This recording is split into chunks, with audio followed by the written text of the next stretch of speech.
السلام علیکم۔ بے قابو عشق بائی فرین فاطمہ، قسط نمبر 1۔ آگ نے اس شاندار عالی شان سے گھر کو پوری طرح سے اپنی لپیٹ میں لے رکھا تھا۔ دھوئیں کے بادل بلند ہوتے جا رہے تھے، ہر شے جل کر راکھ میں تبدیل ہوتی جا رہی تھی۔ دروازے، کھڑکیاں سب آگ کی لپیٹ میں تھے۔ گھر کے اندر داخل ہونے کا کوئی بھی راستہ نہیں تھا۔ وہ دونوں ماں بیٹی چیخ چلا رہی تھیں، لوگوں کو مدد کے لیے پکار رہی تھیں۔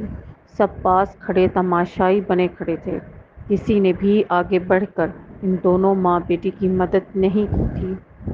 آگ اس قدر تیز تھی، ہر کسی کو اپنی جان عزیز تھی۔ کوئی بھی آگے بڑھ کر اپنی جان کو خطرے میں نہیں ڈالنا چاہتا تھا۔ دیکھتے ہی دیکھتے گھر مکمل طور پر جل کر راکھ ہو گیا تھا۔ وہ دونوں ماں بیٹی زمین پر ڈھہ سی گئی تھی۔ ابھی 1 ماہ پہلے تو دونوں ماں بیٹی نے اپنے صاحبان کا سایہ سر سے اٹھنے کا دکھ برداشت کیا تھا، اور اب پھر ایک اور آزمائش کی گھڑی ان دونوں کے سامنے کھڑی تھی۔ لوگ کسی کی بے بسی کا تماشا دیکھتے اپنے گھروں میں جا چکے تھے۔ محلے کے ایک بزرگ نے آگے بڑھ انہیں اپنے گھر ساتھ لے کر جانا چاہا۔ جب تک ان کو نیا ٹھکانہ نہیں مل جاتا وہ دونوں ماں بیٹی وہاں رک جائیں، لیکن اس بزرگ کی بیوی نے مہنگائی کا رونا رو کر انہیں اپنے ساتھ لے جانے سے منع کر دیا۔ جب تک الشبہ بیگم کے شوہر زندہ تھے، ان کے پاس پیسہ تھا، تب تک محلے کی عورتیں ان کے گھر آتی جاتی تھیں، لیکن جیسے ہی ان کے شوہر کی موت ہوئی ان کا کاروبار بند ہو گیا، انہیں تھوڑی مشکلات کا سامنا کرنا پڑا، تو محلے کے لوگوں کے ساتھ ساتھ ان کے اپنوں نے بھی ان سے منہ موڑ لیا۔ اب بھی محلے کے کسی ایک فرد نے بھی آگے بڑھ کر ان کی مدد نہیں کی تھی۔ سچ کہتے ہیں، آج کے دور میں اگر آپ کے پاس پیسہ ہے، آپ امیر ہیں، تو لوگ آپ کے ساتھ ہیں، اگر آپ کے پاس پیسہ نہیں تو کوئی بھی آپ کا اپنا نہیں۔ آج کے دور میں اگر آپ اپنے رشتہ داروں کے ساتھ رہنا چاہتے ہیں، لوگوں کے ساتھ بات چیت کرنا چاہتے ہیں، تو آپ کی جیب میں پیسہ ہونا لازمی ہے۔ اب جو بھی تھا اسے ہی اپنی ماں کو سنبھالنا تھا۔ وہ آنکھوں میں آئی نمی کو صاف کرتی، اپنی ماں کو کندھے سے پکڑ کر اٹھاتی، ایک آخری نظر گھر پر ڈال کر اپنی ماں کو لے کر وہاں سے چل دی۔ اسے نہیں پتا تھا اب اس کی زندگی آگے کیا موڑ لینے والی ہے۔ وہ لوگ یہاں سے کہاں جائیں گے؟ آج کے دور میں 2 اکیلی عورتوں کا بھی اس معاشرے میں رہنا محال ہے۔ الشبہ بیگم اور ان کی بیٹی اریبہ نے اس وقت تھوڑی بہت جیولری پہن رکھی تھی، جسے بیچ کر وہ کرائے کے ایک چھوٹے سے گھر میں رہ رہی تھیں۔ گھر چھوٹا ہو یا بڑا اس سے کوئی فرق نہیں پڑتا، اصل گھر تو وہاں رہنے والے لوگوں کی وجہ سے ہوتا ہے، جو اپنی محبت سے گھر کو گھر بناتے ہیں۔ الشبہ بیگم اور اریبہ نے بھی یہی کیا تھا۔ ان دونوں نے اس چھوٹے سے 2 کمروں کے گھر اور کچن کو بڑی ہی خوبصورتی سے سجا رکھا تھا۔ اریبہ بیٹا، چائے بن گئی کیا؟ وہ جو ماضی کی تلخ یادوں میں گم تھی، الشبہ بیگم کی آواز دینے پر ہوش کی دنیا میں واپس لوٹی۔ ہاں جی پریٹی لیڈی، چائے ریڈی ہے، آپ بیٹھیں، میں ابھی لے کر آئی۔ اس نے چائے کپوں میں انڈیلتے ہوئے وہاں سے ہانک لگائی۔ اریبہ چائے کپوں میں ڈال کر الشبہ بیگم کے کمرے میں لے گئی، پھر دونوں ماں بیٹی چائے پینے کے ساتھ گپیں ہانکنے میں مگن ہو گئی۔ سر، ہمارے کلائنٹ ویٹ کر رہے ہیں۔ آپ کی میٹنگ تھی آج 11 بجے مسٹر زارون کے ساتھ، اور اب 11 بجنے میں 10 منٹ باقی ہیں۔ اس کے مینیجر نے اسے یاد دلوایا۔ وہ جو موبائل پر مصروف سا بیٹھا ہوا تھا، اپنے مینیجر کی آواز پر سر اٹھا کر اس کی طرف دیکھا۔ مسٹر ماجد، آپ اپنی ڈیوٹی کیوں نہیں کر رہے ہیں؟ مس عظمیٰ کی ڈیوٹی ہے نا یہ؟ اس نے ایک آئی برو جھکا کر غصے سے اپنی سیکرٹری کا پوچھا۔ سوری سر، شاید آپ بھول رہے ہیں، مس عظمیٰ کی لاسٹ ویک ہی شادی ہو چکی ہے۔ آپ نے اس کی شادی کے فنکشن بھی اٹینڈ کیے تھے، اور اب وہ اپنے شوہر کے ساتھ دوسرے سٹی چلی گئی ہے، اور جانے سے پہلے انہوں نے آپ کو انفارم بھی کیا تھا۔ اس کے مینیجر ماجد نے اسے یاد دلایا۔ اوہ ہاں، میں تو بھول ہی گیا۔ آپ ایسا کریں، فرحان کو کال کر کے بتا دیں کہ وہ سیکرٹری کا ایڈ دے دے، پھر ہم نیو سیکرٹری کا انٹرویو بھی کر لیں۔ اس نے چلتے چلتے ہی گھڑی پر ٹائم دیکھتے ہوئے اپنے مینیجر کو نیا حکم صادر کیا۔ Okay sir. وہ اتنا کہتا واپس جا کر اپنی سیٹ پر بیٹھ گیا۔ ماما، شیمپو، صابن، کچن کا کچھ سامان اور گھر کی کچھ اور چیزیں بھی ختم ہیں۔ دکانوں کا کرایہ آنے میں ابھی وقت ہے۔ ایسے گھر کا خرچہ کیسے چلے گا؟ میں سوچ رہی تھی کیوں نہ کوئی جاب ڈھونڈنا اسٹارٹ کر دوں۔ مہنگائی اتنی زیادہ ہو گئی ہے، آمدنی کم ہے۔ اس نے چائے کا سپ لیتے ہوئے اپنی ماں کو بتایا اور پاس پڑی اخبار اٹھا کر اس میں سے جاب کے ایڈز دیکھنے لگی۔ 2-3 جگہ مارک کرنے کے بعد وہ اپنی ماں کو سوچوں میں ڈوبا ہوا دیکھ وہیں چھوڑ اپنے کمرے میں چل دی۔ وہ اچھی طرح جانتی تھی جس طرح سے اس کے ماں باپ نے اسے نازوں کے ساتھ پالا تھا، وہ کبھی بھی اسے جاب کرنے کی پرمیشن نہ دیتی، لیکن وہ بھی روزانہ روزانہ اپنی ماں کو چیزوں کے لیے ترستا ہوا نہیں دیکھ سکتی تھی۔ اس کے ماں باپ نے اتنی محنت اور محبت کے ساتھ اسے پڑھایا تھا، تو اب اس کی پڑھائی کا کچھ فائدہ تو انہیں بھی ہونا چاہیے۔ اس لیے اس نے ٹھان لی تھی وہ کوئی نہ کوئی جاب ڈھونڈ کر ہی رہے گی۔ رات ہی وہ اخبار پر ایڈ دیکھنے کے بعد ہر جگہ اپلائی کر چکی تھی۔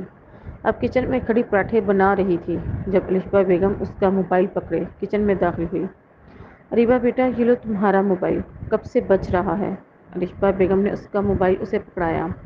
ماما، میرے ہاتھوں پر آٹا لگا ہوا ہے، آپ اٹینڈ کر کے میرے کان کو لگائیں۔ اس نے توے پر پراٹھا ڈالتے اپنی ماں سے کہا۔ الشبا بیگم نے کال اٹینڈ کر کے اس کے کان کو لگائی، لیکن دوسری طرف بات سن کر اس کا چہرہ خوشی سے دمک اٹھا۔ جی ٹھیک ہے، میں ٹائم سے پہنچ جاؤں گی، اللہ حافظ۔ اس نے اللہ حافظ کہتے کال کٹ کر دی۔ ماما، میں نے کل جس جاب کے لیے اپلائی کیا تھا مجھے وہاں سے انٹرویو کی کال آئی ہے۔ 10 بجے مجھے وہاں پہنچنا ہے۔ اس نے بازوؤں سے پکڑ کر ماں کو گول گول گھماتے ہوئے کہا۔ پاگل لڑکی، چھوڑو مجھے، پراٹھا جل گیا ہے۔ انہوں نے اس کے کندھے پر چپت لگا کر آگے بڑھ کر برنر کو بند کیا۔ باقی کا کام بعد میں دیکھ لیتی ہوں، تم یہ ناشتہ پکڑو، جا کر کرو اور ریڈی ہو جاؤ۔ الشبا بیگم نے اسے 1 منٹ میں ناشتہ نکال کر دیتے ہوئے کہا، جسے وہ پکڑ کر اپنے کمرے میں بھاگ گئی۔ ناشتہ کرنے کے بعد وہ ڈیسنٹ سی ڈریسنگ کیے کندھوں پر چادر اوڑھے کب سے اسٹاپ پر کھڑی کسی رکشے کا ویٹ کر رہی تھی۔ آخر آدھے گھنٹے کے انتظار کے بعد اسے ایک رکشہ آتا ہوا دکھائی دیا۔ اس نے رکشے میں بیٹھ کر سکون کا سانس لیا اور ہاتھوں کی مدد سے خود کو ہوا دینے لگی۔ 15 منٹ گزر جانے کے بعد اسے اچانک سے یاد آیا رکشے والے کے ساتھ اس نے کرائے کی بات تو کی ہی نہیں۔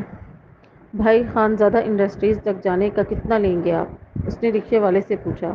300 باجی، فوراً سے جواب آیا۔ ہیں؟ اتنا کرایہ بھائی، رکشے میں لے کر جا رہے ہو یا جہاز میں؟ اس نے غصے سے پوچھا۔ باجی، پیٹرول جہاز سے بھی زیادہ مہنگا ہے، جانا ہے تو جائیں ورنہ یہیں اتر جائیں۔ گھر سے بیوی کی بک بک سن کر آؤ اور یہاں لوگوں کی۔ رکشے والا بھی شاید آج تپا ہوا تھا، اس لیے اسے سنا ڈالی۔ اس کی بات سن کر اریبہ کا پورا منہ کھل گیا۔ کیا مطلب ہے آپ کا؟ میں بک بک کر رہی ہوں؟ وہ کچھ سنبھلتے ہوئے بولی۔ رکیں، آپ اپنی اس پٹ پٹی کو، مجھے نہیں جانا آپ کے ساتھ۔ وہ رکشہ رکوا کر اسے 100 کا نوٹ تھماتے جلدی سے اتر کر سائڈ پر کھڑی ہو گئی۔ ایک تو وہ بنا دیکھے ہی اتر گئی تھی، یہ دیکھے بغیر ہی کہ یہ ایک سنسان جگہ ہے۔ دوسرا، اب وہاں کوئی گاڑی وغیرہ بھی نہیں آ رہی تھی۔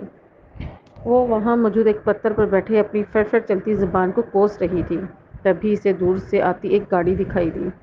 دماغ میں کچھ سوچتے ہوئے جلدی سے اٹھ کر سڑک کے بیچوں بیچ پاؤں پکڑ کر بیٹھ گئی اور زور زور سے روتے ہوئے درد کی ایکٹنگ کرنے لگی۔ گر گئی مر گئی، پلیز کوئی ہے ہیلپ کر دے۔ کار کو اپنے پاس رکتا دیکھ اس نے درد کی ایکٹنگ کرتے ہوئے کہا۔ ایک لڑکی کو سڑک پر بیٹھے ہوئے روتا دیکھ یزدان جلدی سے گاڑی سے باہر نکلا اور اپنی گلاسز اتار کر پاکٹ میں رکھی۔ Are you okay? اس نے تھوڑا لڑکی کی طرف جھکتے ہوئے پوچھا۔ No no, I am not okay, please help me, میں گر گئی ہوں اور میرے پاؤں پر چوٹ آ گئی ہے، میں اٹھ کر چل نہیں سکتی، اگر آپ مجھے اپنی کار میں لفٹ دے دیں گے تو آپ کی مہربانی ہوگی۔ وہ آنکھوں میں آنسو لائے بولی۔ یزدان کو اس کے آنسو اور درد سب دکھا لگا تھا، اس لیے جھٹ سے بول اٹھا۔ مجھے بھی ایک ضروری کام سے جانا ہے، آپ ذرا سائڈ پر بیٹھ کر رو دھو لیں۔ وہ دوبارہ سے سن گلاسز لگائے بولا اور واپس سے اپنی کار کی طرف بڑھ گیا۔ اس سے پہلے کہ وہ کار کا دروازہ کھولتا اس کے موبائل پر کسی کی کال آنے لگی۔ موبائل کی اسکرین پر کال کرنے والی شخصیت کا نام دیکھ کر اس کے ہونٹ خود بخود ہی مسکرا اٹھے۔ ہیلو بھائی کی جان، کیسی ہے بھائی کی اینجل؟ اس نے محبت سے اپنی بہن سے اس کا حال احوال پوچھا۔ وہ کب سے منہ کھولے اس کھڑوس کو دیکھ رہی تھی۔ جلدی سے غصے میں اٹھ کر اس کی کار کی طرف بڑھی جس کا دروازہ کھلا ہوا تھا۔ اور وہ چابی بھی اندر لگی ہوئی تھی۔ زن سے اس کی گاڑی بھگا لے گئی۔ وہ جو کار کی طرف بیٹھ کر پیٹھ کیے کھڑا تھا، گاڑی کی چلنے کی آواز پر پیچھے مڑ کر دیکھا اور منہ کھولے اپنی کار کو وہاں سے جاتے دیکھنے لگا۔ اوئے کار چور، تم ایک دفعہ میرے ہاتھ تو لگو، پھر میں تمہیں بتاؤں گا۔ وہ غصے سے کار کے پیچھے بھاگتے ہوئے بڑبڑایا۔ مجھے پہلے ہی وہ لڑکی مشکوک لگ رہی تھی، اس لیے اس کی مدد نہیں کی۔ اب کر کے لے گئی نا میری کار۔ حد ہے یار، کیا ملک میں اتنی ہی مہنگائی ہو گئی ہے جو اب لڑکیاں گھروں سے باہر چوری کرنے نکل آئی ہیں۔ مسٹر زارون کے ساتھ آج میری اتنی امپورٹنٹ میٹنگ تھی، اوپر سے سیکرٹری کی جاب کے لیے آئے ہوئے لوگوں کے انٹرویوز بھی لینے تھے۔ آج اتنے سارے کام تھے مجھے، اور یہ کار چور لڑکی میری کار ہی چوری کر کے لے گئی۔ آج تک میں نے کام چور لڑکی کے بارے میں سنا تھا اور دیکھا تھا، آج کار چور بھی دیکھ لی۔ Damn it! وہ پاس پڑے کولڈ ڈرنک کے کین کو ٹھوکر سے دور اڑاتے ہوئے بولا، واؤ واٹ اے شاٹ! کاش اس بوتل کی جگہ وہ لڑکی ہوتی تو مزہ ہی آ جاتا۔ وہ غصے سے بڑبڑایا، سر آپ کی تو مسٹر زارون صاحب کے ساتھ آج ایک امپورٹنٹ میٹنگ تھی، اور آپ یہاں کھڑے بڑبڑا، میرا مطلب ہے یہاں اکیلے کیوں کھڑے ہیں؟ اس کے آفس کے ورکرز نے یزدان کے غصے سے گھورنے پر جلدی سے اپنے الفاظ درست کیے، سر آپ میرے ساتھ میری کار میں آ جائیں، میں بھی آفس ہی جا رہی ہوں۔ اس ورکر نے کھلے دل سے آفر کی، yes sure why not, give me a keys. Yazdan نے ہاتھ بڑھا کر اس سے کار کی چابی مانگی، جسے اس نے خوشی کے ساتھ اسے پکڑا دیا۔ اس نے جلدی سے کار میں بیٹھ کر ڈرائیونگ سیٹ سنبھالی، اور اس سے پہلے کہ وہ لڑکی کار میں آ کر بیٹھتی وہ کار وہاں سے بھگا لیا۔ وہ منہ کھولے کار کو دور جاتے ہوئے دیکھ رہی تھی، تبھی اسے اپنے موبائل پر میسج کی بیل سنائی دی، اگلے 15 منٹ کے اندر تم مجھے آفس میں دکھائی دو۔ کھڑوس، جلاد، سڑیل! وہ اپنے سر کو کئی القابات سے نوازتی جلدی سے سڑک سے آتے جاتے لوگوں سے لفٹ مانگنے لگی۔